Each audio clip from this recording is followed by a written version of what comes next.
Bismillahirrahmanirrahim. Assalamu alaikum. This is lecture number 1 on the photosynthesis, and this video is applicable and most beneficial video for a student. Number 1, MDCAT students, PMC National MDCAT students and MDCAT students. Number 2, Central Superior Services student. Number 3, NEET NCERT students from India. Number 4, FPSC students, PPSC students, PPSC zoology, PPSC botany. तो इन सब के लिए ये video कारआमद रहने वाली है। अब इस वीडियो में जो लेक्चर्स होंगे वो कैसे मैं रिप्रेजेंट करूँगा, तो स्टार्टिंग पे जो कंटेंट रहेगा वो MDCAT के स्टूडेंट्स का होगा। उसके बाद जो कंटेंट होगा वो किसका रहने वाला है, वो रहने वाला है हायर क्लासेस के लिए। यानी कि आज का जो लेक्चर है वो बेसिक लेक्चर सभी को लेना है, ठीक है, वो सभी के लिए इंपॉर्टेंट रहेगा। और देखिएगा किस तरह की बारीकियां यहाँ पे मैं आपके सामने प्रेजेंट करता हूँ। अब ये जो लेक्चर आपको मैं फोटोसिंथेसिस के ऊपर देने वाला हूँ, इसके कंप्लीट नोट्स यहाँ पे रेडी है मेरे पास। ये तकरीबन कुछ 27-28 पेजेस के सिर्फ फोटोसिंथेसिस के ऊपर नोट्स हैं। इसी तरह से पहले जो लेक्चर्स मैंने बनाए हायर क्लासेस के लिए, MDCAT के लिए, उसके भी नोट्स भी अवेलेबल हैं। अब उन नोट्स को आप हासिल कैसे कर सकते हैं? उन नोट्स को हासिल करने के लिए बहुत ही आसान सी आपने जाना है डिस्क्रिप्शन में। डिस्क्रिप्शन के अंदर आपको लिंक मिलेगा फाइवर का। फाइवर पे जाके आप वहाँ पे ऑर्डर कर दीजिए। वहाँ पे ऑर्डर पे आपको वो नोट्स जो होंगे वो अवेलेबल होंगे। आपको डेमो के तौर पे भी नोट्स मिल सकते हैं, वहाँ पे फ्री में मिलेंगे, और वैसे आप ऑर्डर देंगे तो आपको कंप्लीट नोट्स जो होंगे वो मिल जाएंगे। ओके, ये होगी आपकी एक चीज़। अब सेकंड चीज़, आज की इस लेक्चर में जो चीज़ें हम कवर करने की कोशिश करेंगे उनमें नंबर 1 हम समझेंगे फोटोसिंथेसिस। और फोटोसिंथेसिस क्योंकि एक मेटाबॉलिज्म है, एक बायो एनर्जेटिक प्रोसेस है, तो हल्का सा हम स्टार्टअप लेने वाले हैं बायो एनर्जेटिक्स और मेटाबॉलिज्म से। उसके बाद हम देखेंगे कि फोटोसिंथेसिस के अंदर जो कार्बन डाइऑक्साइड है, जो वाटर है, उस कार्बन डाइऑक्साइड और वाटर के अंदर जो एटम्स होते हैं, कार्बन डाइऑक्साइड के अंदर कार्बन और ऑक्सीजन, उसकी फेट क्या होती है। क्या कार्बन डाइऑक्साइड के अंदर जो कार्बन है वो ग्लूकोज में जाती है? क्या कार्बन डाइऑक्साइड के अंदर जो ऑक्सीजन है वो ऑक्सीजन मॉलिक्यूलर ऑक्सीजन की फॉर्म में रिलीज होती है, या वो वाटर में जाती है, या वो ग्लूकोज में जाती है?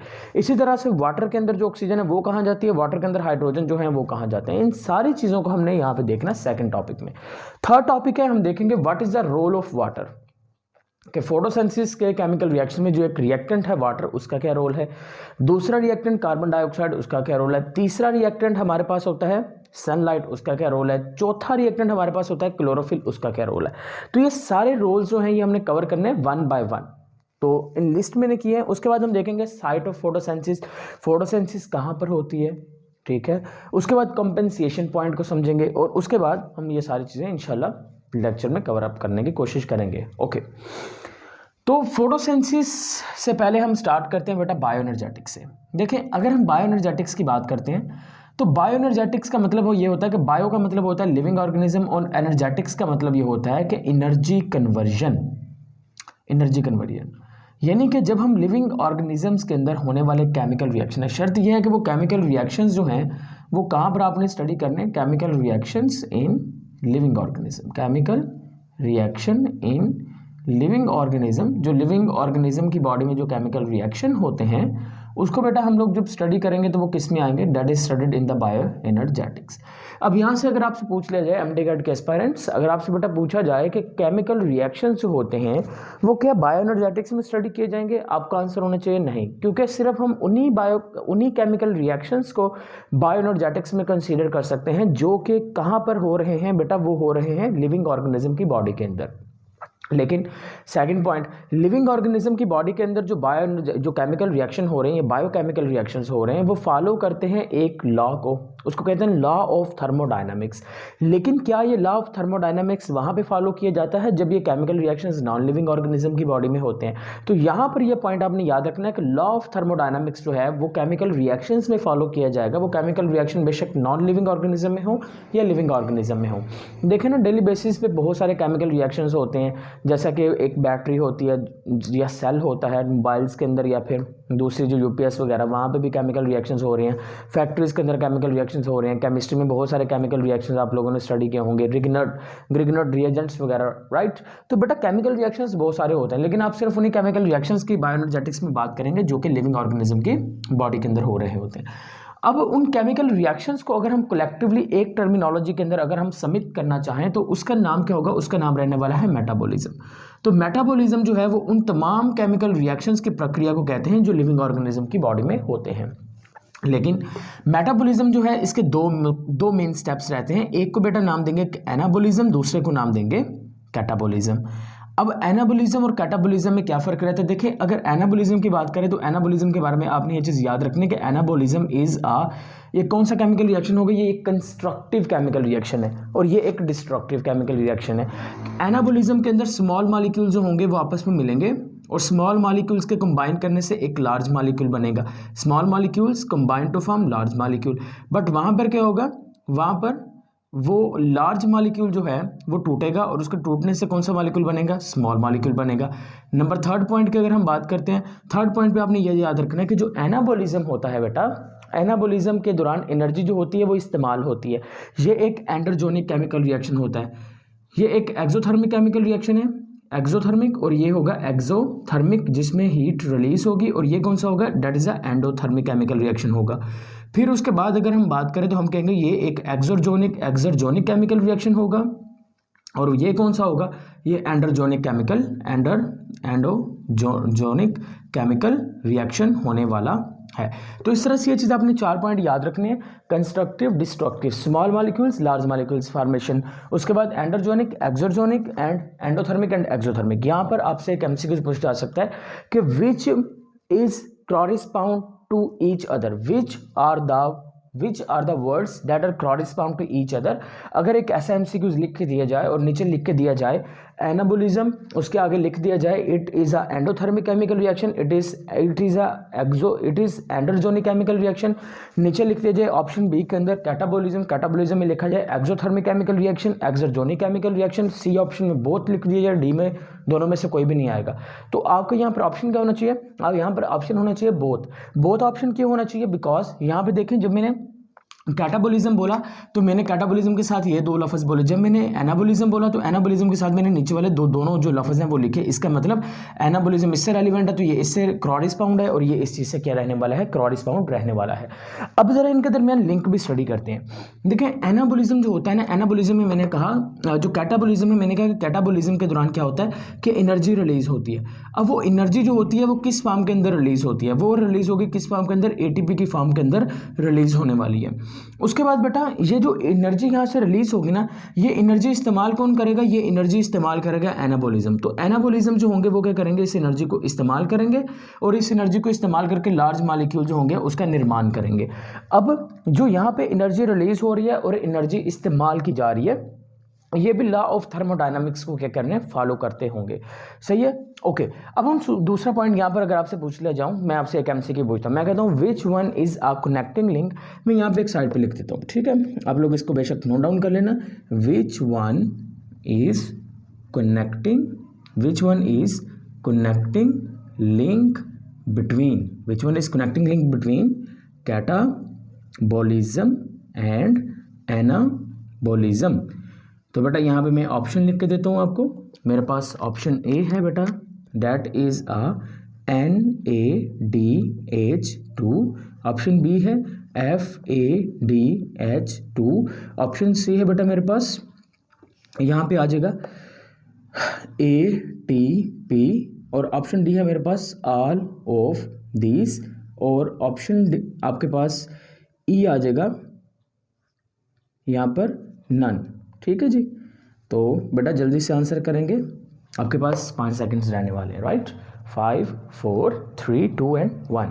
तो गौर से देखिए, अब यहाँ पे कुछ स्टूडेंट्स जो होंगे दे डेफिनेटली वो क्या चूज़ करेंगे, वो ऑल ऑफ दीज चूज़ करेंगे, लेकिन यहाँ पे राइट ऑप्शन क्या होगा, ATP होगा। मान ले कि यहाँ पर बेटा मैंने ATP जो है वो राइट ऑप्शन नहीं दिया, मैंने यहाँ पे लिखा NADH लिख दिया। अब यहाँ पर बच्चे जो होंगे वो क्या चूज़ करेंगे, वो ऑल ऑफ दीज चूज़ करेंगे। सही है, ऑल ऑफ दीज चूज़ करेंगे। या फिर मैं यहाँ पे बेटा क्या करता हूँ, मैं यहाँ पे लिख देता हूँ अबव, बोथ लिखता हूँ। मैं यहाँ पे क्या लिख दूँ, अगर मैं लिख दूँ यहाँ पे बोथ, अब मैंने यहाँ पे बोथ लिख दिया। बोथ का मतलब बच्चे जो होंगे वो देखेंगे कि भाई कनेक्टिंग लिंक जो है ये तो दोनों ही आ रहे हैं, इसका मतलब मुझे बोथ चूज़ करना चाहिए। यहाँ पर सही ऑप्शन जो होगा वो नन होने वाला है, क्योंकि बेटा इस सूरत के अंदर देखिए कनेक्टिंग लिंक जो है वो ना NADH और FADH2 है। तो कैटाबॉलिज्म और एनाबॉलिज्म के बीच में जो कनेक्टिंग लिंक है वो कौन सा है, वो ATP की फॉर्म के अंदर सिर्फ होता है। तो ये चीज़ आपने हमेशा याद रखनी है, अपने माइंड में रखनी है। उसके बाद बेटा अगर मैं बात कर लूँ, अगर मैं यहाँ पे लिखता हूँ साथ में एफ पे मैं लिख देता हूँ एटीपी, और फिर मैं आपको ये कहता हूँ विच one is a connecting link between catabolism and anabolism, आगे मैं लिख दूँ एक्सेप्ट। तो बताइए एक्सेप्ट, तो यहाँ पे राइट ऑप्शन क्या होना चाहिए? तो आपका राइट ऑप्शन क्या होगा? आपका राइट ऑप्शन इस सूरत में होना चाहिए बोथ या all of these. All of these होना चाहिए, बोथ होना चाहिए। देखें यहाँ पर अगर आप चूज करते हैं बोथ, तो बोथ जो है वो एक सूटेबल कड़ी है, ऑल ऑफ दिस सूटेबल कड़ी नहीं है। ऑल ऑफ दिस का मतलब कि तमाम की बात की जा रही है। हाँ, अगर ऑल ऑफ अबव होता तो फिर सिनेरियो कुछ और होता। ऑल ऑफ अबव का मतलब मेरे से पहले वाले, तो ऑल ऑफ अबव का मतलब इससे पहले वाले की बात की जा रही है, लेकिन ऑल ऑफ दिस का मतलब सबकी बात की जा रही है। तो इसका मतलब यहाँ पर आपको क्या चूज करना चाहिए? आपको बोथ चूज करना चाहिए कि बोथ जो है वो बाद में आ रहा है किसके, ए और बी में। इसका मतलब सी ऑप्शन में जो बोथ है वो रिप्रेजेंट करता है ए और बी को, तो यहाँ पर आपने बोथ को टिक करेंगे। Is it clear? लेकिन बेटा अगर आपसे पूछा जाए कि कौन सा वो कैटाबोलिज्म और कौन सा वो एनाबॉलिक केमिकल रिएक्शन है जिसमें एटीपी जो है वो कनेक्टिंग लिंक नहीं है, हरी अब जल्दी से दिमाग दौड़ाइए। एक केमिकल रिएक्शन, एक एनाबॉलिक केमिकल रिएक्शन, एक ऐसा भी होता है जिसमें कैटाबोलिज्म जो होता है वो कनेक्टिंग लिंक नहीं होता। बेटा उसका नाम क्या आएगा? उसका नाम होगा फोटोसिंथेसिस। ये आपने चीज़ याद रखनी है। देखिए वहीं पर आ गए ना हम लोग फोटोसिंथेसिस के ऊपर, जिसको हमने शुरू करना है। तो फोटोसिंथेसिस जो होता है ना, फोटोसिंथेसिस में क्या होता है कि बेटा जो एनर्जी होती है वो डायरेक्टली कहाँ से ली जाएगी? वो सनलाइट से रेडिएंट फॉर्म के अंदर ली जाती है। तो एटीपी जो होता है वो वहाँ पे कनेक्टिंग लिंक के तौर पे काम नहीं करता। तो यहाँ पर अगर कैटाबोलिज्म की एग्जांपल पूछ ली जाए तो कैटाबोलिज्म की एग्जांपल में आपने ये चीज़ याद रखनी है कि जो सेलुलर रेस्पिरेशन है ये कैटाबोलिज्म की एग्जांपल में इंक्लूड किया जाता है। अब बेटा यहाँ पर मैं एक और आपसे एमसीक्यूज पूछना चाहूँगा। विच one is true about bio energetics? Bio energetics के बारे में जो चीज़ सही है वो आपने बता देनी है। ऑप्शन ए मैं लिखता हूँ, ऑप्शन ए है मेरे पास gaseous exchange between environment and animal या ऑर्गेनिज्म लिख दिया मैंने। ऑप्शन बी है मेरे पास एक्सक्रीशन। ऑप्शन सी है मेरे पास डेफिकेशन, और ऑप्शन डी है मेरे पास ऑल ऑफ दीज, और ऑप्शन ई पे लिख देते हैं नन। तो जल्दी से बताइए यहाँ पे आपने राइट ऑप्शन क्या होना चाहिए? देखें इनमें से कौन सा जो है वो बायो एनर्जेटिक्स की एग्जांपल में इंक्लूड किया जाएगा।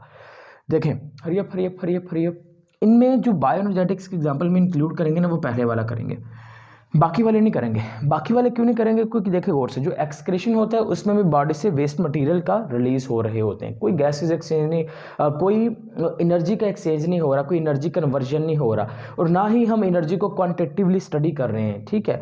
नंबर सेकंड, अगर हम बात करते हैं डेफिकेशन की या एक्सक्रीशन की, तो ये दोनों मैकेनिज्म ऐसे ही होते हैं जिसमें वेस्ट मटेरियल को रिमूव किया जाता है। तो इसका मतलब गैसेज एक्सचेंज जब होता है हमारी बॉडी के अंदर, ये एक ऑर्गेनिजम्स की बॉडी के अंदर और उसके इन्वायरमेंट के दौरान, उस वक्त बेटा जो होता है, उस वक्त जो होगा बेटा एक ब्रीथिंग मैकेनिज्म होता है। अब यहाँ पे गौर से देखिए क्या इसको टिक करना चाहिए या नहीं। देखिए 50% जो है ये सही भी हो सकता है, 50% ये गलत भी हो सकता है। अब मैं आपको ठीक रीज़न भी बताऊंगा और गलत रीज़न भी बताऊंगा। देखें मैंने लिखा एक ऑर्गेनिज्म और उसके दरमियान जो इन्वायरमेंट के दौरान गैसों का तबादला होता है वो किसके एग्जांपल में आएगा? वो बायोएनर्जेटिक्स के एग्जांपल में आ सकता है। बेटा बिल्कुल आ सकता है। क्यों आ सकता है? क्योंकि जब हम गैसेज एक्सचेंज की बात करते हैं तो गैसेज एक्सचेंज होती हैं वो दो लेवल पे होती हैं। एक तो ऑर्गेनिज्मिक लेवल पे होती है, जैसे कि मैं गैसेज एक्सचेंज कर रहा हूँ। एक गैसेज एक्सचेंज होती है वो सेल के लेवल के ऊपर होती है। अब गैसेज एक्सचेंज जो सेल के लेवल के ऊपर होती है ना वो एक बायोकेमिकल प्रोसेस होता है, लेकिन गैसेज एक्सचेंज जो ऑर्गेनिज्मिक लेवल के ऊपर होती है ना वो एक मैकेनिकल प्रोसेस है, वो एक फिजिकल प्रोसेस है। अब अगर हम इस चीज़ को अपने इस कॉन्सेप्ट को माइंड में रखें और माइंड में रखते हुए अगर हम इसको सोल्व करना चाहें तो मुझे बताइए फिर आप क्या चूज करना पसंद करेंगे? आप चूज करना चाहेंगे कि ये एक सही ऑप्शन है कि ये नन जो है वो सही ऑप्शन है। तो यहां पे बेटा आप गौर से अगर इसको देखें क्या लिखा गया, उसने कहा गैसेज एक्सचेंज होगी between environment and the organism. उसने इन्वायरमेंट और ऑर्गेनिज्म को स्पेसिफाई कर दिया है, स्पेसिफाई किया है ऑर्गेनिज्म को। इसका मतलब अगर मैं इसको चूज करूंगा नन ऑप्शन के होते हुए तो ये मेरे पास क्या हो सकता है? ये गलत हो सकता है। तो इसका मतलब यहाँ पर राइट ऑप्शन क्या होना चाहिए? नन होना चाहिए। लेकिन अगर ई ऑप्शन नन आपके पास मौजूद नहीं है, इनमें से आपको चूज करना पड़ेगा, तो आप कभी भी ऑल ऑफ दीज की मत जाइएगा, आप सिर्फ उसी को चूज करिएगा क्योंकि वो राइट ऑप्शन आपके पास एक अच्छा राइट ऑप्शन हो सकता है। इसी तरह से बेटा अगर हम बात कर लेते हैं कि बायोएनर्जेटिक्स के बारे में कौन सी सही टर्मिनोलॉजी है, और नीचे बेटा मैं लिख देता हूँ यहाँ पर ब्रीथिंग के बारे में लिख देता हूँ, और फिर बेटा मैं लिख देता हूँ यहाँ पर आपके पास, या फिर मैं लिखता हूँ एक्सटर्नल रेस्पिरेशन के बारे में लिखता हूँ, एक्सटर्नल रेस्पिरेशन, और फिर बेटा मैं यहाँ पे लिख देता हूँ रेस्पिरेशन के बारे में लिख देता हूँ, और फिर बेटा मैं यहाँ पे लिख देता हूँ ये 3 ऑप्शंस आपको मैं देता हूँ कि बायोएनर्जेटिक्स में ये कौन सी आएंगे, ठीक है। अब यहाँ पे देखिए breathing, external respiration and respiration, इन तीनों में से कौन सा एक बायोएनर्जेटिक प्रोसेस है। अब देखिए ब्रीथिंग एक बायोएनर्जेटिक प्रोसेस नहीं है, अभी बताया, वो एक मैकेनिकल प्रोसेस है, वो गैसों का तबादला हमारे ऑर्गेनिज्मिक लेवल पे हो रहा है। ब्रीथिंग का ही दूसरा नाम एक्सटर्नल रेस्पिरेशन होता है। पीछे बची रेस्पिरेशन, तो इसका मतलब यहाँ पे राइट ऑप्शन कौन सा होगा, रेस्पिरेशन, क्योंकि रेस्पिरेशन के अंदर दो स्टेप होते हैं। पहला स्टेप को नाम देते हैं ब्रीथिंग, दूसरे स्टेप को नाम देते हैं सेलुलर रेस्पिरेशन। तो ब्रीथिंग और सेलुलर रेस्पिरेशन को मिला के पढ़ेंगे तो क्या नाम देंगे, रेस्पिरेशन। तो क्योंकि रेस्पिरेशन के अंदर मैकेनिकल और केमिकल दोनों हैं, तो इसका मतलब हम किसको चूज करेंगे, रेस्पिरेशन को, क्योंकि रेस्पिरेशन जो है ये किस एस्पेक्ट को कवर कर रहा है, ये उस एस्पेक्ट को कवर कर रहा है जो कि एक बायोकेमिकल एस्पेक्ट है। लेकिन अगर मैं इसके साथ यहाँ पर एक ऑप्शन जो चौथा है उसके अंदर बेटा मैं यहाँ पे प्लेस कर देता हूँ सेलुलर रेस्पिरेशन, तो फिर आपका राइट ऑप्शन क्या होना चाहिए, आपका राइट ऑप्शन यहाँ पर इस सूरत के अंदर होना चाहिए सेलुलर रेस्पिरेशन, क्योंकि यहाँ पर सेलुलर रेस्पिरेशन मैंने स्पेसिफाई कर दिया है एज कंपेयर टू रेस्पिरेशन। सो इस तरह से ये आपका छोटा सा कॉन्सेप्ट जो है वो बायोएनर्जेटिक्स और उससे relevant concept metabolism, catabolism and anabolism जो है वो हमने कवर कर लिया। Is it clear. तो किसके बीच में एटीपी कनेक्टिंग लिंक नहीं होगा, that is a photosynthesis and cellular respiration के बीच में ये कनेक्टिंग लिंक नहीं है। ये वाहद आप कह लीजिए कि केमिकल रिएक्शन होगा, यूनिवर्सल केमिकल रिएक्शन होगा, जो कि क्या होगा कि नॉर्मली तौर पर जिसमें जो एनर्जी होती है वो हासिल की जाती है कहाँ से, सन से हासिल की जाएगी। अब हम बात कर लेते हैं फोटोसिंथेसिस के बारे में। देखिए फोटोसिंथेसिस जो होती है ना, वो एक तो होती है ऑक्सीजेनिक फोटोसिंथेसिस, एक होती है एनऑक्सीजेनिक फोटोसिंथेसिस। जो एनऑक्सीजेनिक फोटोसिंथेसिस होती है ना, ये आपने पहले भी पढ़ रखी है बेटा, कोई नई टर्मिनोलॉजी नहीं है। एनऑक्सीजेनिक फोटोसिंथेसिस का मतलब एक ऐसी फोटोसिंथेसिस जिसके दौरान जो है वो ऑक्सीजन जो है वो एज अ बाय प्रोडक्ट के तौर पर रिलीज नहीं होती। मेरे लफ्जों के ऊपर गौर करने आपने, मैंने प्रोडक्ट नहीं कहा, मैंने बाय प्रोडक्ट कहा। तो अभी मैं समझाऊंगा कि प्रोडक्ट क्या होता है और बाय प्रोडक्ट भी क्या होता है। Anoxygenic photosynthesis, anoxygenic photosynthesis.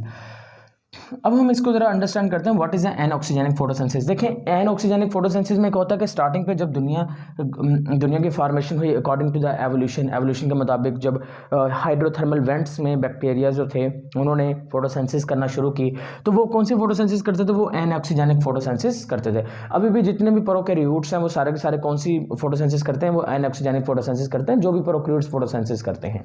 तो बेटा वो पता क्या करते हैं, वो कार्बन डाइऑक्साइड लेते थे, कार्बन डाइऑक्साइड को लेने के बाद बेटा वो लेते थे हाइड्रोजन सल्फाइड, और हाइड्रोजन सल्फाइड को इस्तेमाल करते थे और वो बनाते थे किस चीज़ को, ग्लूकोज को, और ग्लूकोज के साथ वो किस चीज़ को रिलीज करते थे, वो रिलीज करते थे वाटर को, और साथ में किस चीज़ को, साथ में बेटा वो रिलीज करते थे सल्फर को। अब इस केमिकल रिएक्शन के दौरान हमारे पास जो प्रोडक्ट है ना, वो एक ही प्रोडक्ट है, और उस प्रोडक्ट का नाम क्या है, ग्लूकोज। ग्लूकोज एक प्रोडक्ट है, क्योंकि जिस मेन चीज़ को आपने हासिल करना है, जिसके लिए आपने काम कर रहे हैं, वो आपके पास क्या है, वो आपके पास होता है प्रोडक्ट। जैसे कि आप क्यों पढ़ रहे हैं, आप MD क्यों कर रहे हैं, क्योंकि आप डॉक्टर बनना चाहते हैं।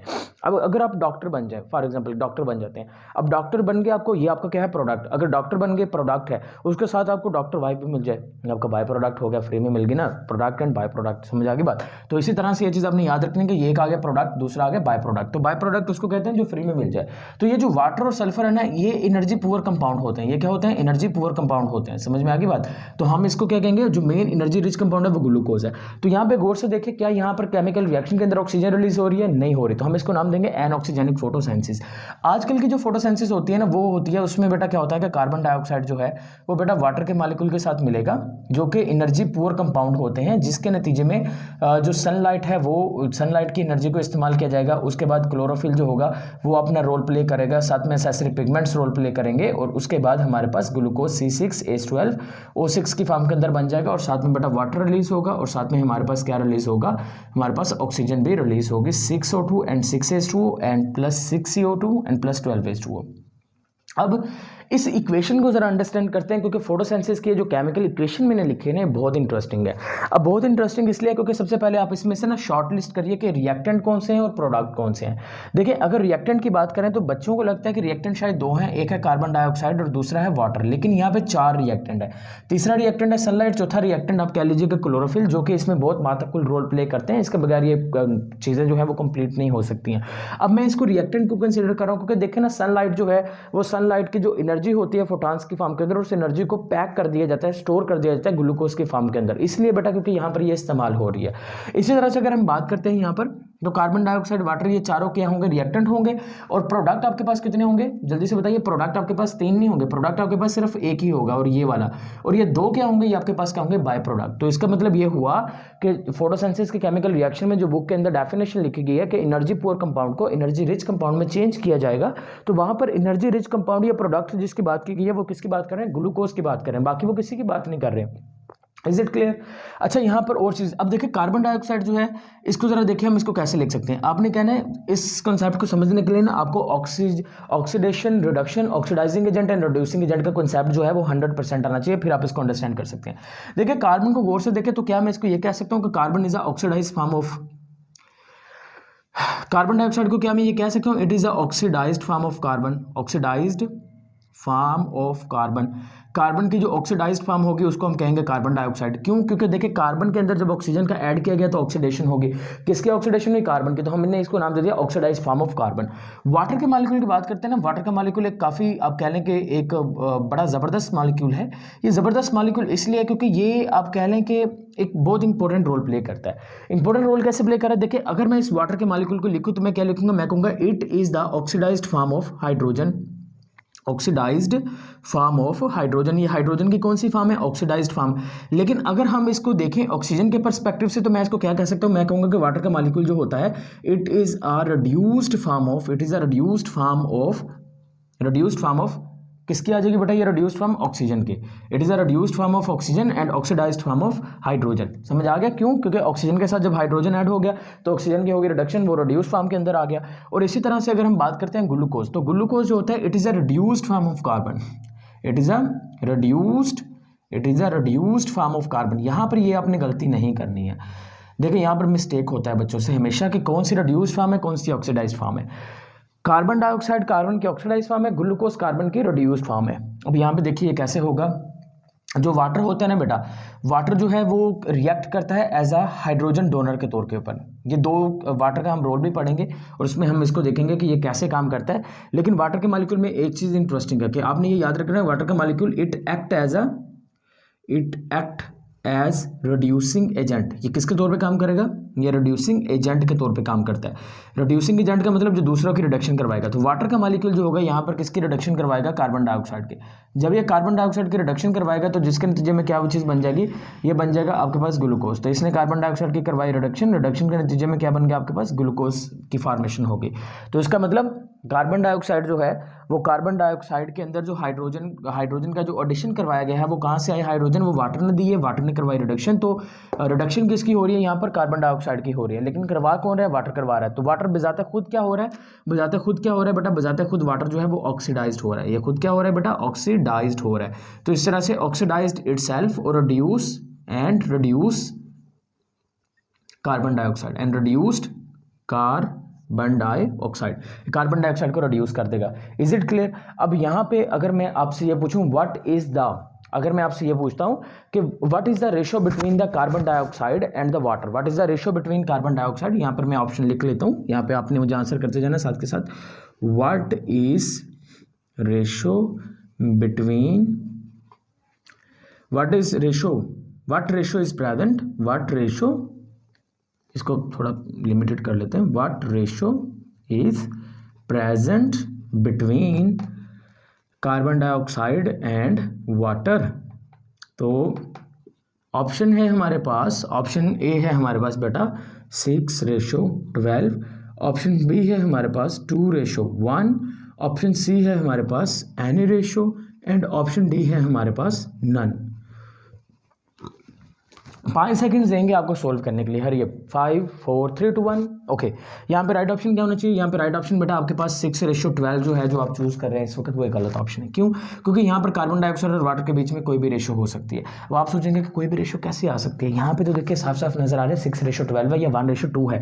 हाँ बेटा बिल्कुल आप सही को, आपको सही नजर आ रहा है, लेकिन प्रॉब्लम एक समस्या है कि मैंने यहाँ पे मेंशन नहीं किया कि कौन सा केमिकल रिएक्शन है, कहाँ पर मैं कार्बन डाइऑक्साइड और वाटर की रेशियो पूछ रहा हूँ। मैंने यहाँ पे कहीं पे लिखा कि मैंने फोटोसिंथेसिस में पूछा आपसे, मैंने क्या कहीं यहाँ पे लिखा, मैंने रेस्पिरेशन में पूछा आपसे, मैंने नहीं मेंशन किया। इसका मतलब ये हुआ कि यहाँ पर कार्बन डाइऑक्साइड और वाटर के बीच में कोई भी रेशियो हो सकती है। इसी तरह से ये चीज़ आपने याद रखनी है कि इस तरह से जो क्वेश्चन है वो आपको घुमा फिरा के पूछे जा सकते हैं। ओके, अगर मैं आपको ये कहता हूँ ओके, एक एमसीक्यूज यहाँ से भी फ्रेम कर लेते हैं बीच में से, देखते हैं आपको ये कॉन्सेप्ट कितना क्लियर है, फिर दोबारा से यहाँ पे लेके आऊँगा, देखते हैं। ओके, कौन सा एक एमसीक्यू फ्रेम कर रहा हूँ यहाँ पे, अच्छे से समझना आपने। Which one is like photosynthesis and cellular respiration, not respiration। Okay, option A है हमारे पास catabolism and anabolism, option B है हमारे पास है कंस्ट्रक्टिव, और फिर मैं यहाँ पे लिख देता हूँ बेटा एंडोजोनिक, ऑप्शन सी में लिख देता हूँ डिस्ट्रक्टिव और एक्सोथर्मिक, एंड ऑप्शन डी में लिख देता हूँ नन। तो चलिए जल्दी से मुझे आंसर करिए, यहाँ पे राइट आंसर क्या होना चाहिए। ये आपके पास एक और मैंने क्विज छोड़ दिया, हरी अप। यहाँ पे देखे 5 सेकंड हो गए आपके। Which is like photosynthesis and cellular respiration, इनमें से कौन सा जो है वो फोटोसेंसिस और सेलुलर रेस्पिरेशन की तरह से या उसे कॉरेस्पॉन्ड कर रहा है या उससे मैच कर रहा है। लेकिन आगे मैंने आपको कंफ्यूज करने के लिए क्या लिख दिया, नॉट रेस्पिरेशन, के रेस्पिरेशन से मैच नहीं कर रहा, सेलुलर रेस्पिरेशन से मैच कर रहा है। ठीक है, अब यहाँ पे गौर से देखिए तो बेटा देखने में लगता है कि फोटोसेंसिस एक एनाबॉलिक प्रोसेस है और सेलुलर रेस्पिरेशन एक कैटाबॉलिक प्रोसेस है, और ऑप्शन ए ठीक लग रहा है। ऑप्शन बी की बात करें तो यहाँ पे लिखेगा कंस्ट्रक्टिव एंड एंडरजोनिक, तो बेटा कंस्ट्रक्टिव तो है और एंडरजोनिक भी है, लेकिन यहाँ पे क्योंकि ऑपोजिट लिखे गए हैं या तो सेम लिखे गए हैं, तो इसका मतलब ये तो हरगिज नहीं हो सकता।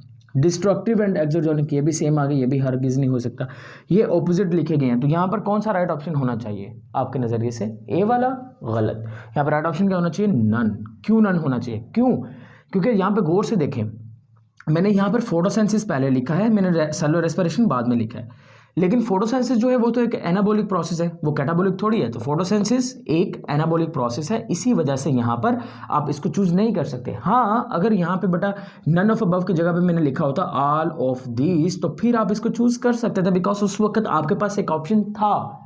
समझ आ गई बात, एक ऑप्शन था जिसमें थोड़ी सी सच्चाई मौजूद थी, अब सच्चाई नहीं है। क्यों, क्योंकि अब उससे बेहतर चीज़ मौजूद है।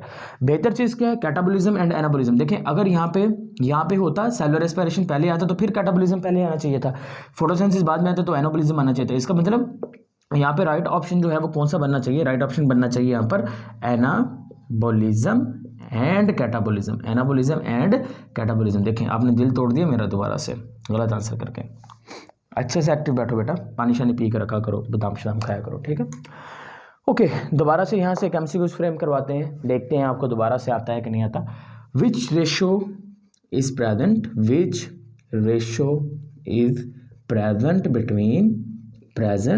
Between carbon dioxide and glucose और कार्बन डाइऑक्साइड इन फोटोसेंसिस। इस बार आप गलती नहीं करेंगे, राइट, तो मैं फोटोसेंसिस लिख देता हूँ।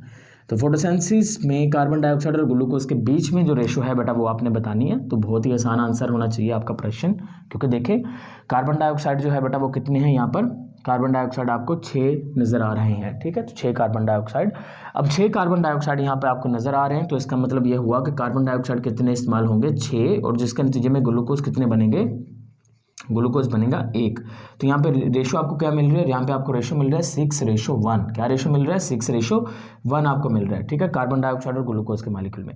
अगर मैं आपको ये कहता हूँ कि फोटोसिंथेसिस के केमिकल रिएक्शन में कार्बन डाइऑक्साइड में कार्बन और ग्लूकोज के मॉलिक्यूल में कार्बन के रेशो बताइए, गौर से सुनिए। फिर रेशो क्या 6:1 आएगी, गलत, 1:6 आएगा। कैसे, गौर से सुनिए।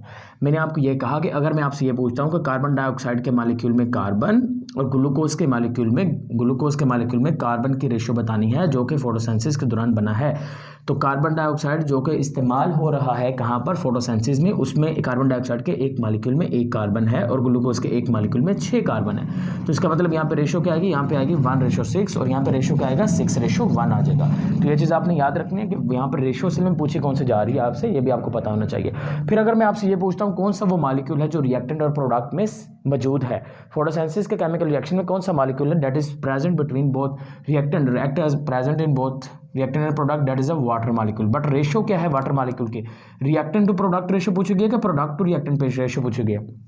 अगर रिएक्टेंट टू प्रोडक्ट रेशो पूछी जाएगी तो 2:1 आएगा। अगर प्रोडक्ट्स टू रिएक्टेंट रेशो पूछी जाएगी, प्रोडक्ट्स टू रिएक्टेंट रेशो पूछी जाएगी तो फिर क्या आएगा 1 रेशो आपके पास आ जाएगा 1:2। तो 1:2 एंड 2:1 ये भी आपको पता होना चाहिए। Is it clear? तो एनर्जी रिच कंपाउंड हमारे पास कितने बने, हमारे पास एक बना जिसको हमने नाम क्या दिया, जिसको हमने नाम दिया प्रोडक्ट का, और बाकियों को हमने क्या नाम दे दिया, बाकियों को बेटा हमने नाम दे दिया बाय प्रोडक्ट का नाम दे दिया। इंशाल्लाह इसके बाद किसी भी किस्म का एमडी कैट के अंदर पेपर में क्वेश्चन आता है मेटाबॉलिज्म कैटाबॉलिज्म या इससे रेलिवेंट, आप उसको आसानी से सोल्व कर लेंगे। ओके खैर, फोटोसिंथेसिस की ये केमिकल इक्वेशन जो है क्या ये आपको थारोली अंडरस्टैंड होगी है, कार्बन डाइऑक्साइड, उसके बाद वाटर, उसके बाद क्या क्या हुआ।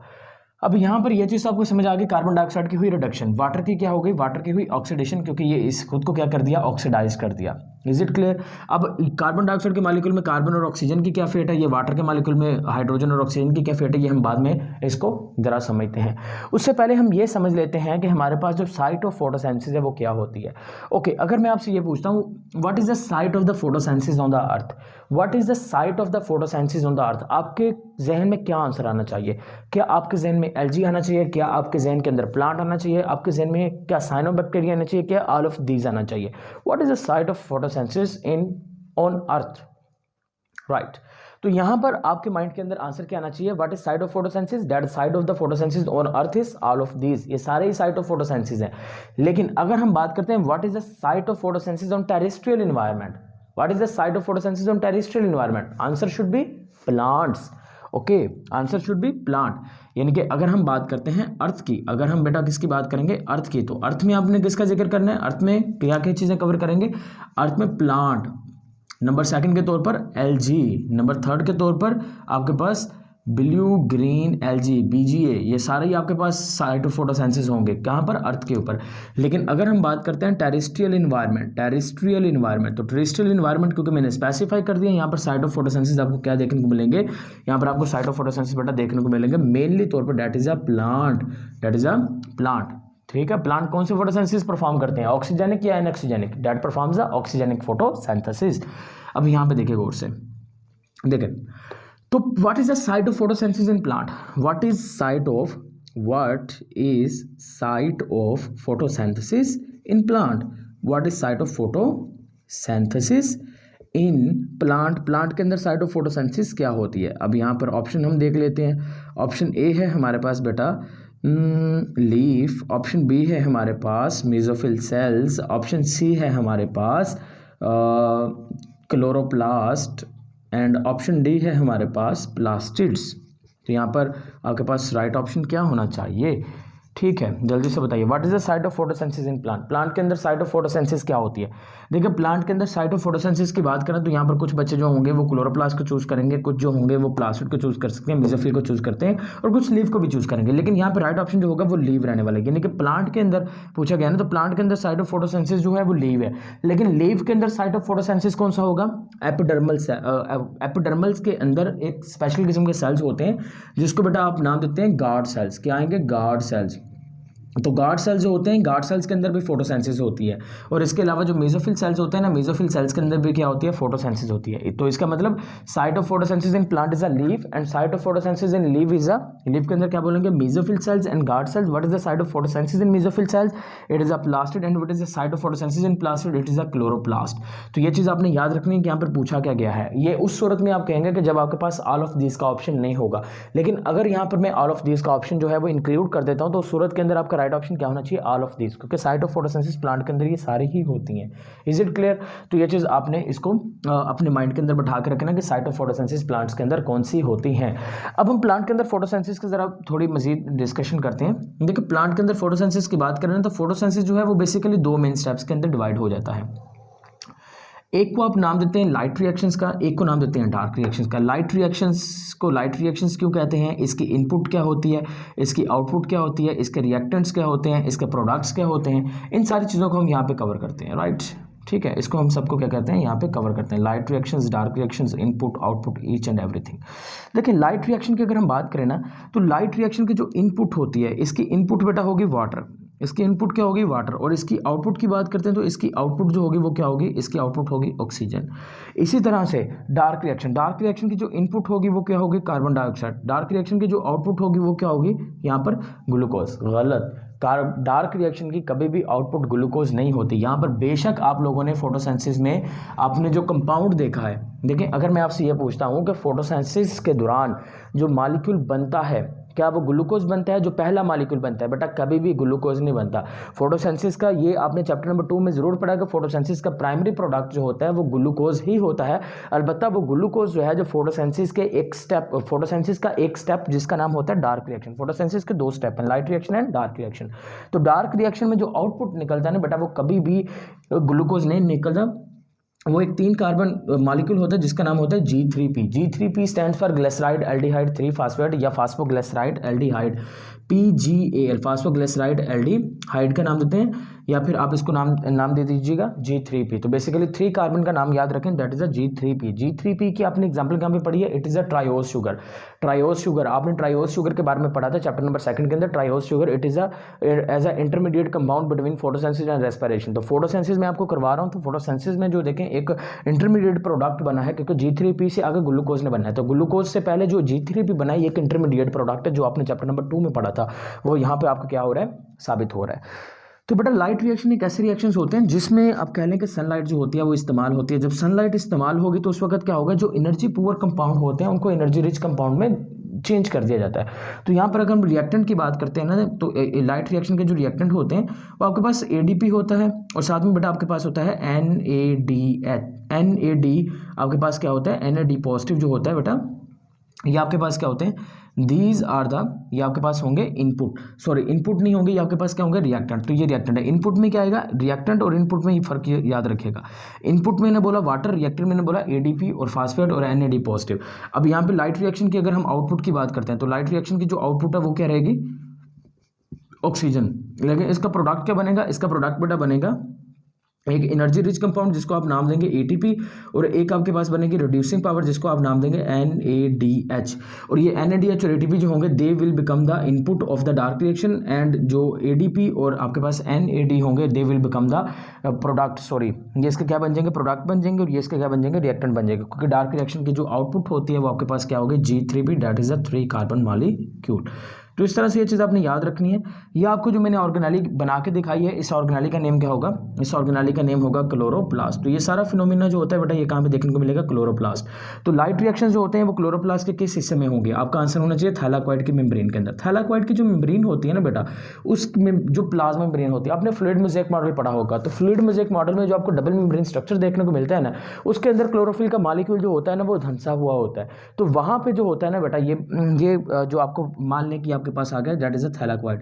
तो ये थैलाक्वाइड की ये वाली जो ब्लैक से मैंने बनाई है प्लाज्मा मेम्ब्रेन भरा करके अगर देखेंगे ना, तो उसके बीच में क्लोरोफिल का मॉलिक्यूल धंसा हुआ होता है।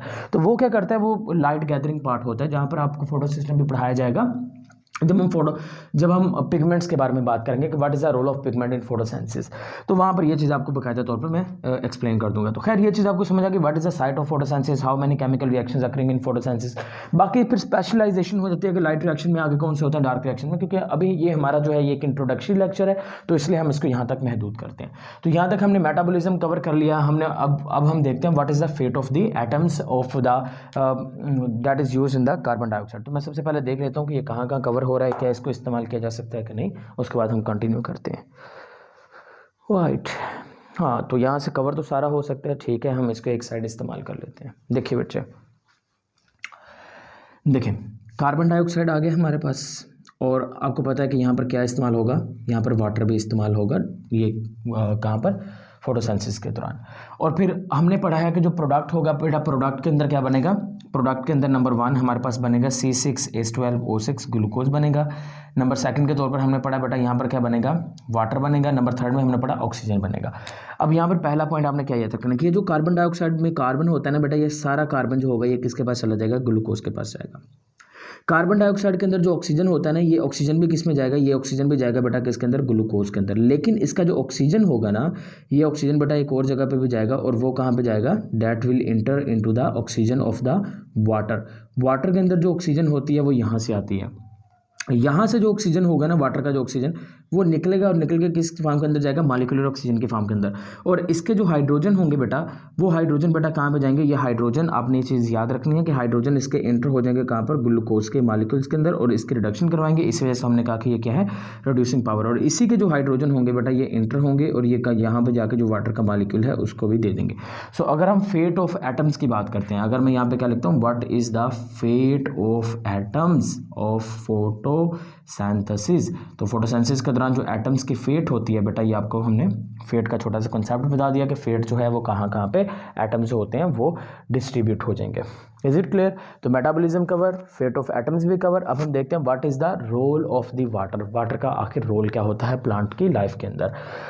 ओके, तो यहाँ पे इसको कवर करते हैं। देखें रोल ऑफ वाटर बेटा, ये जो टॉपिक है ना रोल ऑफ वाटर, ये असल में कनेक्टेड है चैप्टर नंबर 2 के साथ। चैप्टर नंबर 2 में ना आपको एक टॉपिक मिलेगा वहाँ पे कार्बोहाइड्रेट्स। कार्बोहाइड्रेट्स की बात करें तो कार्बोहाइड्रेट्स के बारे में हम लोग कहते हैं hydrated carbon. Hydrated carbon basically कहते हैं कार्बन मिला पानी, कार्बन मिला पानी। अब बेटा कार्बोहाइड्रेट्स को हाइड्रेटेड कार्बन क्यों कहते हैं, कार्बन मिला पानी का मतलब क्या होता है, उसका इसके साथ कनेक्शन क्या होता है, उसको ज़रा अंडरस्टैंड करते हैं। बेटा पुराने ज़माने में लोगों का एक कॉन्सेप्ट था। लोगों का कॉन्सेप्ट क्या था उसको ज़रा अंडरस्टैंड करिए। लोगों का कॉन्सेप्ट ये था कि जो फोटोसिंथेसिस होती है ना, तो फोटोसिंथेसिस के दौरान जो ग्लूकोज बनता है वो पता कैसे बनता है। उनका मानना ये था कि ग्लूकोज जो है वो बनता है इस तरह से कि वाटर जो है ना, वाटर यानी कि ग्लूकोज कैसे बनेगा, कार्बन डाइऑक्साइड का जो कार्बन होता है ना, ये कार्बन निकलता है, ये कार्बन निकल के किसके साथ मिल जाता है, वाटर के साथ मिल जाता है। और कार्बन मिलता है किसके साथ, वाटर के साथ, और वो क्या बना देता है, वो ग्लूकोज बना देता है। और आपको पता है कि प्राइमरी ग्लूकोज को हम क्या नाम देते हैं, कार्बोहाइड्रेट। तो कार्बोहाइड्रेट का ओल्ड कंसेप्ट जो है हम उसको कहते हैं हाइड्रेटेड कार्बन। तो हाइड्रेटेड कार्बन क्यों कहते हैं, क्योंकि कार्बन जो है वो किसके साथ मिला है, वाटर के साथ। तो ये उनका कंसेप्ट है पुराना, कार्बन मिला पानी, कार्बन की जुदाई, कार्बन मिला किसके साथ, पानी के साथ, तो हम उसको नाम देंगे हाइड्रेटेड कार्बन। क्या वाकई में ऐसा हुआ, नहीं होता। यानी कि अब किसने कहा कि ऐसा नहीं होता, उस चीज़ को ज़रा हम अंडरस्टैंड करते हैं। 1930s के अंदर एक यंग आप कह लीजिए, एक आप कह लें कि एक साइंटिस्ट था जिसका नाम क्या था, नील। ठीक है, तो नील हाइपोथेसिस एक बड़ा फेमस हाइपोथेसिस है। उस नील ने क्या किया, उसने एक छोटा सा ऑब्जर्वेशन बनाया। अब नील का ऑब्जर्वेशन क्या था, देखिए नील का ऑब्जर्वेशन ये था, उसका मानना ये था कि कार्बन डाइऑक्साइड जो फोटोसिंथेसिस होती है ना, फोटोसिंथेसिस के केमिकल रिएक्शन के दौरान, फोटोसिंथेसिस के केमिकल रिएक्शन के दौरान जो ऑक्सीजन जो कि एज अ बाय प्रोडक्ट के तौर पे रिलीज होता है, वो ऑक्सीजन असल में कहाँ से आता है, वो ऑक्सीजन आता है वाटर से। वो ऑक्सीजन कहाँ से आता है, वो वाटर से आता है। लेकिन पुराना कॉन्सेप्ट ये कहता था कि वो ऑक्सीजन कहाँ से आता है, वो कहते थे कि वो ऑक्सीजन आता है कहाँ से, कार्बन डाइऑक्साइड। तो अब आप मुझे बताइए कि वो ऑक्सीजन आता कहाँ से है, वो वाटर से आता है कि कार्बन डाइऑक्साइड से आता है। तो यकीनन आपका आंसर क्या होना चाहिए कि भाई वो कहाँ से आएगा, वो वाटर से आएगा। लेकिन पुराने लोग कहते थे वो कहाँ से आता है, वो कार्बन डाइऑक्साइड से आता है। जब उसने ये बात 1930s के अंदर बेटा ये बात दी ना, तो उसकी बात जो है उसको कोई खास इंपॉर्टेंस नहीं मिल पाई। उसको खास इंपॉर्टेंस इसलिए नहीं मिल पाई क्योंकि उसके पास आप कह लें कि एक्सपेरिमेंटल वेरिफिकेशन नहीं थे। और आपको पता है कि साइंस के अंदर जब भी कोई हाइपोथेसिस किया जाता है वो एक ऑब्जर्वेशन की बेस के ऊपर किया जाएगा। तो इसका मतलब ये है कि इसने कुछ तो ऑब्जर्व किया होगा ना, कुछ तो पीछे कारण रहा होगा जो इसने ये स्टेटमेंट दी। हाँ बिल्कुल बेटा, इसके पीछे कारण रहा। अब इसके पीछे कारण क्या रहा, इसके पीछे कारण रहा है केमिकल रिएक्शन जिसका नाम है anoxygenic photosynthesis. Anoxygenic photosynthesis इसने क्या किया बेटा, इसने कुछ बैक्टीरियाज के अंदर एन ऑक्सीजेनिक फोटोसिंथेसिस को ऑब्जर्व किया। कुछ बैक्टीरिया के अंदर इसने देखा कि वो जो बैक्टीरिया हैं वो एन ऑक्सीजेनिक फोटोसिंथेसिस परफॉर्म करते हैं। और वो पता क्या करते हैं, वो कार्बन डाइऑक्साइड लेते हैं और वो साथ में बेटा हाइड्रोजन सल्फाइड लेते हैं और बेटा वो ग्लूकोज बना देते हैं C6H12O6। और वो साथ में क्या रिलीज करते हैं, वो सल्फर रिलीज करते हैं। इसने कहा कि भाई असल में होता ये है कि ये जो कार्बन डाइऑक्साइड है, ये कार्बन डाइऑक्साइड वैसे का वैसे रहता है और यहाँ से जो हाइड्रोजन है ये कार्बन डाइऑक्साइड के साथ मिलकर क्या बनाता है, ग्लूकोज बना देता है। और सल्फर जो होता है वो अलग हो जाता है। इसने कहा सेम मैकेनिज्म ये प्लांट के अंदर भी होता है। इसने स्टडी किसके अंदर किया? बैक्टीरिया में। इसने अप्लाई किसके ऊपर किया? प्लांट के ऊपर। इसने कहा यही मैकेनिज्म प्लांट के अंदर होता है। इसने कहा कैसे होता है भाई? इसका मानना ये था कि भाई कार्बन डाइऑक्साइड यहाँ से एज इट इज आएगा, हाइड्रोजन यहाँ से निकलेगा, ये इसके साथ मिलेगा और ऑक्सीजन जो होगी वो बाय प्रोडक्ट के तौर पर रिलीज हो जाएगी, जैसे यहाँ पर हो रहा है। यानी कि इसका एक जो ऑब्जर्वेशन था वो एक हाइपोथेसिस की फॉर्म के अंदर एक स्टेटमेंट दे देगी 1930s के अंदर, जिसको ज़्यादा इंपॉर्टेंस नहीं मिली क्योंकि उन्होंने कहा कि भाई ये बहुत यंग है, ये बच्चा है, इसके बाद कौन सुनेगा। लेकिन उनको क्या पता कि आज का बच्चा जो है वो कल का एक बहुत ही फेमस साइंटिस्ट बनने वाला है। तो यहाँ पे देख लीजिए ये इसका ऑब्जर्वेशन था। अब देखें, मान लेते हैं कि जो ग्लूकोज है, मान लेते हैं कि जो ग्लूकोज के दौरान जो ऑक्सीजन है वो वाटर से आती है, तो फिर इसका मतलब क्या हुआ? इसका मतलब तो बेटा ये हुआ ना कि इन प्लांट के अंदर ग्लूकोज बनने नहीं चाहिए, क्योंकि ये प्लांट बैक्टीरिया जो हैं ये तो बेटा इस्तेमाल ही नहीं करते वाटर, ये तो हाइड्रोजन सल्फाइड यूज करते हैं, तो इसका मतलब इनके अंदर तो बनने नहीं चाहिए। तो फिर ग्लूकोज इनके अंदर बनता है तो उसमें ऑक्सीजन कहाँ से आती है? ऑब्वियसली बात, उसमें ऑक्सीजन आती है कार्बन डाइऑक्साइड से। तो यही जो चीज़ है बेटा, ये नील समझाता रहा और पागल लोग जो हैं ये बाद में समझे 1940s के अंदर, जब इसने अपने एक्सपेरिमेंट के जरिए से इसको साबित कर दिया, उनके मुंह को ताला लगा दिया। देखें इसने एक्सपेरिमेंट कैसे किया। 1940s के अंदर एक बड़ी इंपॉर्टेंट चीज हुई और वो क्या था? वो था आइसोटॉप्स। आइसोटॉप्स किसने सबसे पहले डिस्कवर किया? चैप्टर नंबर 1 के अंदर मौजूद है, क्लास 11th के अंदर वहां पे, ठीक है, सोडे ने डिस्कवर किए थे। तो आइसोटॉप्स नामी जो चीज है ना बेटा, वो डिस्कवर हुए 1940s के अंदर। उसी वक्त इसके माइंड में ना कुछ एक्सपेरिमेंटेशन टेक्निक्स आई। इसने क्या किया? इसने बेटा ऑक्सीजन जो था ना, ऑक्सीजन का आपको पता है कि नॉर्मली तौर पर जो मैस होता है वो कितना होता है? 16 होता है। लेकिन ऑक्सीजन का एक हैवी आइसोटॉप भी होता है, उसका मैस कितना होता है बेटा? उसका मैस होता है 18। अब इसने क्या किया? इसने 2 ग्रुप्स बना लिए प्लांट के, 2 ग्रुप बनाए, एक बनाया ग्रुप 1, एक बनाया ग्रुप 2। जो ग्रुप 1 था उसमें इसने क्या किया? कार्बन डाइऑक्साइड दी प्लांट को, लेकिन उस कार्बन डाइऑक्साइड के अंदर जो ऑक्सीजन थी वो हैवी आइसोटॉप की थी, और वाटर जो था बेटा उसके अंदर ऑक्सीजन रखी नॉर्मल, और बेटा वहां से क्या हुई? फोटोसिंथेसिस, जिसके नतीजे में बना ग्लूकोज C6H12O6, और साथ में बेटा क्या हुआ? ऑक्सीजन रिलीज होगी और साथ में क्या रिलीज हुआ? यहाँ पे देखें, यहाँ पर ऑक्सीजन रिलीज होगी और साथ में आपको पता है कि वाटर भी बनेगा। अब यहाँ पे देखिए, ये जो ऑक्सीजन रिलीज हुई है ये कहाँ से आई, इसको बाद में देखते हैं। फिर उसने बेटा एक दूसरा ग्रुप बनाया, एक ग्रुप नंबर 2 बनाया। उस ग्रुप नंबर 2 के अंदर भी उसने कार्बन डाइऑक्साइड में जो ऑक्सीजन है वो नॉर्मल रखा, लेकिन वाटर के अंदर जो ऑक्सीजन था उसको दिया हैवी आइसोटोप। और फिर बेटा उसने ऑब्जर्व किया कि जो ग्लूकोज है C6H12O6, साथ में जो ऑक्सीजन बना, ऑक्सीजन के अंदर आया हैवी आइसोटोप। इधर देख लीजिए। अब यहाँ पे काबिल गौर बात क्या है? काबिल गौर बात यह है कि ग्रुप 1 के अंदर जो बेटा उसने पौधों को जो उसने प्रोवाइड की थी कार्बन डाइऑक्साइड, उस कार्बन डाइऑक्साइड के अंदर जो ऑक्सीजन था वो हैवी था। और फिर बेटा उसने उसके प्रोडक्ट और बाय प्रोडक्ट को पकड़ा प्लांट के। उसने प्लांट के प्रोडक्ट और बाय प्रोडक्ट को जब चेक किया तो उसने देखा कि प्लांट का जो प्रोडक्ट है उसके अंदर ऑक्सीजन आई है। इसका मतलब कार्बन डाइऑक्साइड की जो ऑक्सीजन है वो किस में जाएगी? प्रोडक्ट में जाएगी, वो बाय प्रोडक्ट में नहीं जाएगी। और बाय प्रोडक्ट में जो ऑक्सीजन होगी वो कहाँ से आएगी? वो वाटर से आएगी, क्योंकि वाटर जो था वो इस सूरत के अंदर वो शुद्ध था, उसमें किसी भी किस्म का हैवी आइसोटोप इस्तेमाल नहीं किया गया था। फिर उसने अपनी तसल्ली के लिए एक बार और ग्रुप बनाया और उसके अंदर उसने इस बार क्या किया था? इस बार उसने बेटा कार्बन डाइऑक्साइड को नॉर्मल रखा दोबारा से वेरिफिकेशन करने के लिए, और वाटर को बेटा इस बार उसने हैवी आइसोटोप दिया। और दोबारा से उसने ऑब्जर्व किया कि इस बार जो मॉलिक्यूलर फॉर्म के अंदर जो ऑक्सीजन रिलीज हुई है, मॉलिक्यूलर फॉर्म के अंदर जो ऑक्सीजन रिलीज हुई है उसके अंदर उसने गौर से देखा कि यहाँ पे देखा कि जो ऑक्सीजन है वो कहाँ से आई है? वो वाटर के मॉलिक्यूल से आई है। तो इस तरह से बेटा ये एक्सपेरिमेंटल वेरिफिकेशन के जरिए से साबित हो गया कि वाकई में जो ऑक्सीजन होती है वो कहाँ से रिलीज होती है? वो वाटर के मॉलिक्यूल से रिलीज होती है, वो कार्बन डाइऑक्साइड से नहीं होती। इसी वजह से कार्बोहाइड्रेट के टॉपिक में ये लिखा जाता है कि ये एक ओल्ड कंसेप्ट है हाइड्रेटेड कार्बन के बारे के अंदर। अब यहाँ पर बेटा मैं आपके लिए एक और एमसीक्यूज फ्रेम करता हूँ टोटल फोटोसिंथेसिस में से, जो आपने अभी अभी पढ़ा है। देखें ऑप्शन मेरे पास ये है, चलें जी ऑप्शन लिखता हूँ मैं यहाँ पर, विच how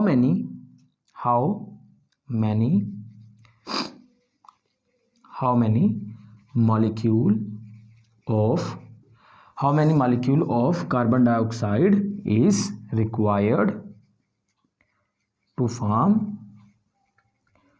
6 molecule of glucose? Glucose के 6 मॉलिक्यूल को बनाने के लिए कितने चाहिए कार्बन डाइऑक्साइड के मॉलिक्यूल? ये हमारे पास हो गया एक question.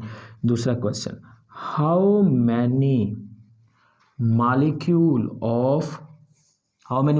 of oxygen released when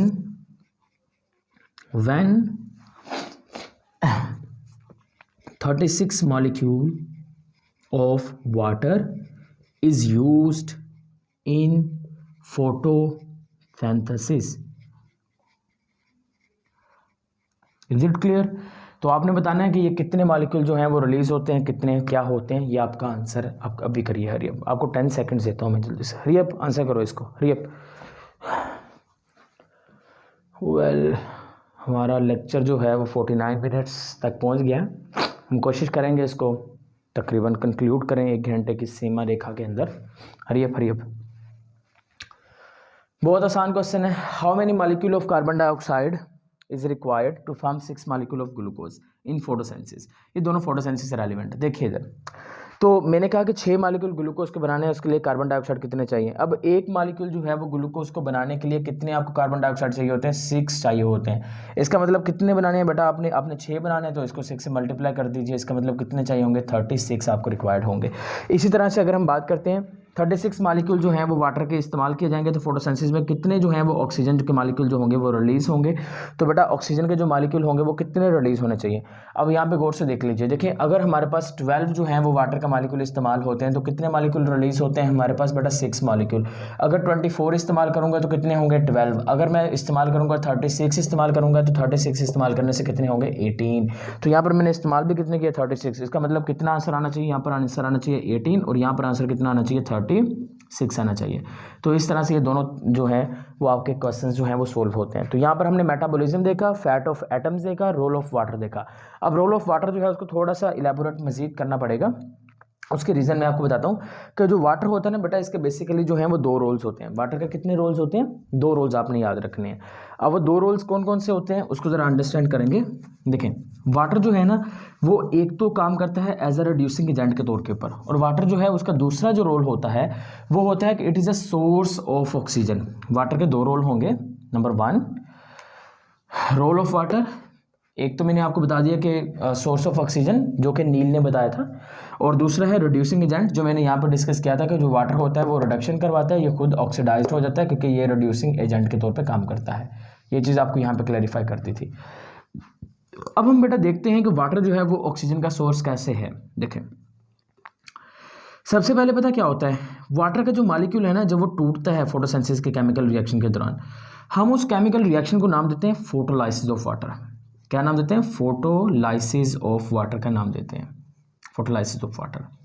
उसके दौरान क्या होता है बेटा, उसके दौरान क्या होगा, आपके पास 2 हाइड्रोजन, साथ में एक आपके पास ऑक्सीजन, और साथ में आपके पास 2 इलेक्ट्रॉन जो होंगे वो रिलीज होंगे।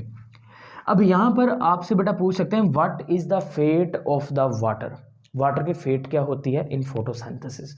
अब यहाँ पर तो आपको नजर आ रहा है और आपको यहाँ पे कदरे आसान भी लग रहा है कि 2 हाइड्रोजन के आयंस हैं, लेकिन यही चीज़ जब आपको बेटा पेपर या एग्जाम्स में ये पूछी जाएगी तो वहाँ पर पेपर का प्रेशर इतना ज़्यादा हो सकता है या टाइम का प्रेशर हो सकता है जिसकी वजह से आप गलती कर सकते हो।